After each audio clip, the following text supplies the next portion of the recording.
Centum app நேயர்களுக்கு அன்பு வணக்கம். இன்றொரு இலக்கணம் என்ற பகுதியில் இன்னைக்கு நம்ம பார்க்க இருக்கிறது உயிர் முதல் புணர்ச்சி மற்றும் மெய் முதல் புணர்ச்சி தான். அதாவது புணர்ச்சினாலே வருமொழியினுடைய நிலைமொழியினுடைய இறுதியும் வருமொழியினுடைய முதலும் சேர்வது தான் புணர்ச்சி.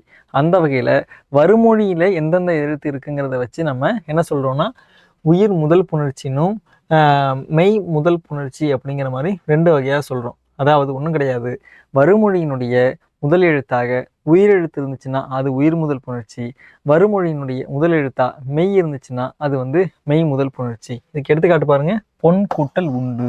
இதுல வருமொழியில முதல்ல உயிரெழுத்து இருக்கு, ஆகவே இது உயிர் முதல் புணர்ச்சி.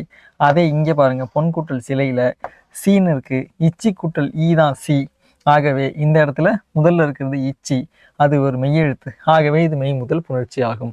மீண்டும் உங்களை அடுத்த காணொலி சந்திக்கும் வரை உங்களிடம் விடைபெறுகிறேன். நன்றி.